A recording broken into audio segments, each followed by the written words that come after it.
Good afternoon. My name is Teyarna Matheson. I'm a survivor of child abuse and domestic and sexual violence.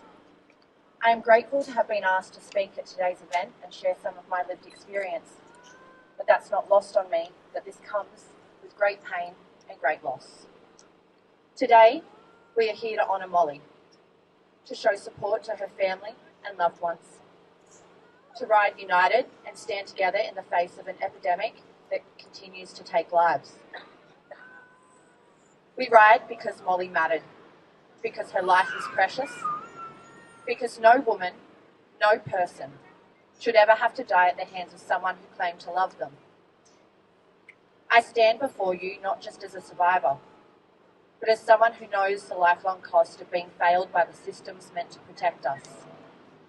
My journey is marked by deep pain.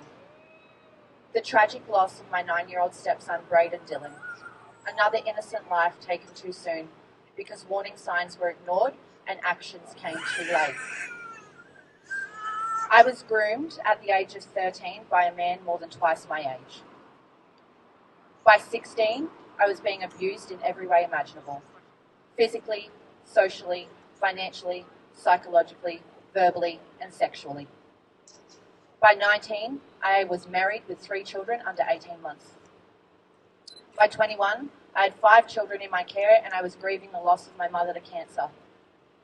And yet, it was her dying wish, the promise I made to her in our final conversation, that gave me the strength to leave. I walked away from 7 years of control, with no money, no plan, and no idea how to navigate life alone. But leaving didn't end the violence. It escalated it. He stalked me, harassed me, had others harass me, had others sit in my driveway outside my home while I sat inside with my young children. He threatened to kill me, countlessly, and take away my children. Even after I secured a DVO, it was breached time and time again. And I was told, over and over and over, there's nothing that can be done unless he physically harms us.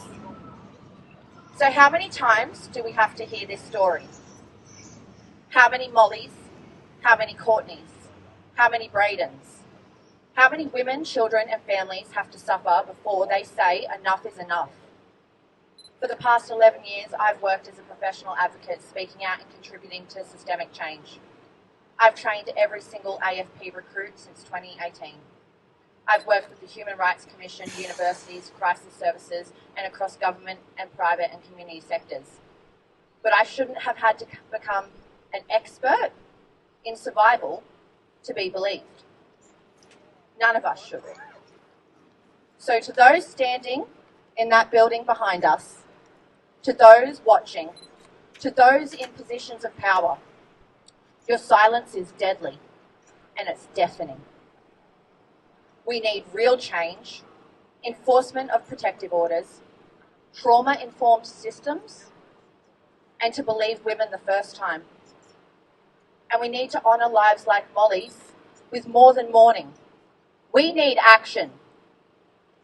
If you are someone in this crowd who is still trapped, still afraid, please hear me when I say, your life matters.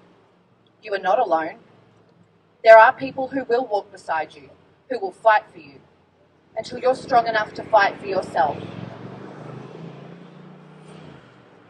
To the men that are here today, thank you. Because we cannot end domestic violence without your voices, your leadership, and your accountability. Your presence here means so much. We stand here today, not just in memory, but in defiance. In defiance of silence, in defiance of inaction, in defiance of systems that continue to fail us. So let us stand for Molly. Let us stand for every woman who hasn't survived. Let us stand for those still trying to find a way out. And let us stand for change. Thank you.